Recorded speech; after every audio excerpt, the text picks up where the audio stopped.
Hey, what's going on, everybody? Welcome to Living with XXY. My name is Ryan Bregante. I was born with a genetic condition called klinefelter syndrome, or also known as 47XXY. So I have an extra X chromosome. My body does not make testosterone. I'm sterile. There can be some learning challenges that come with this diagnosis. Since my body does not make testosterone, that's what this video is all about. Sharing with you how I prepare my testosterone injection for subcutaneous. This preparation can also be used for intramuscular. I've done about 23 years of testosterone replacement therapy. I've tried mainly intramuscular injections. I've tried the gel, tried the patch, and now I do subcutaneous. With my experience, this is my personal experience. I am not a medical provider. I'm not a doctor. So that's a disclaimer for all of you asking in the comments about, how much should I give myself? All of these ridiculous questions. This is my life. I put my life out there to raise awareness about Klinefelter syndrome. Roughly 1 in 500 to 1 in 650 males has this diagnosis.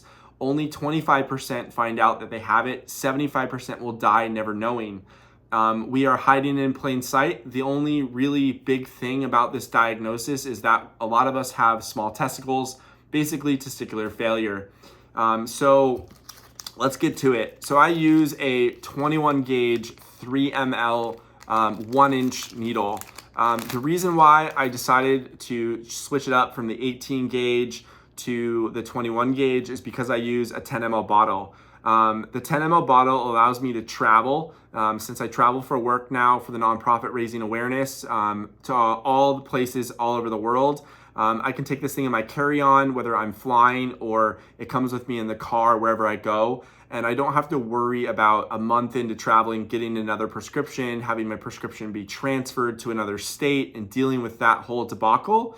So the 21 gauge needle allows me to poke a hole in this thing a lot of times without the rubber getting loose. So yeah, that's that. I like to draw air back into the syringe to find where I do my injection to push the air into the bottle so the testosterone comes out a little bit faster. I also use a 25 gauge 5/8 inch needle for the injection. So let's get started with this. One of the most important things to do is sterilization, is to sterilize the top of the bottle.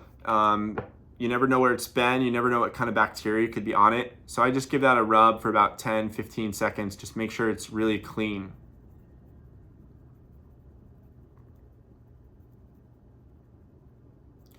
So in the comments below, I'm curious why all of you are doing TRT. And I'd love to hear your comments, questions, things like that.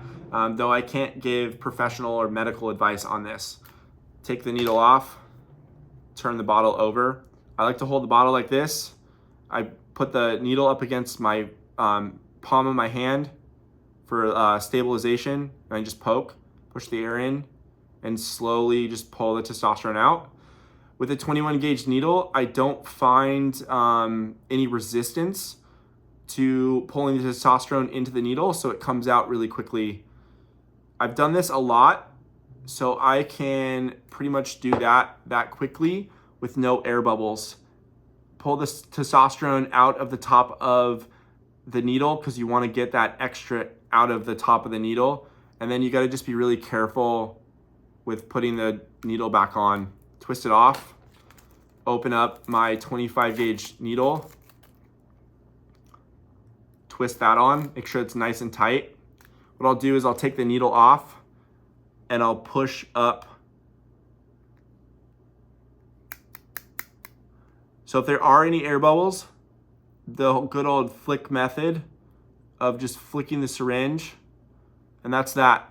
So that is a injection ready to go. I recap it and I'll just put that aside.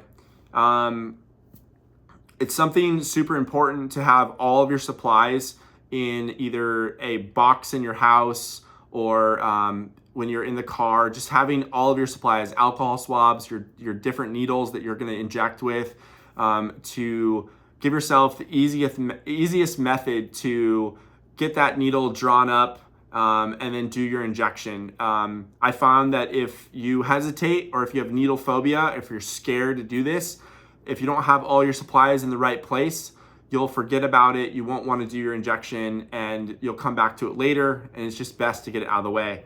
Check out the next video for me doing my actual injection to show you what a subcutaneous injection is like, and we'll talk to you all soon. Have a great day.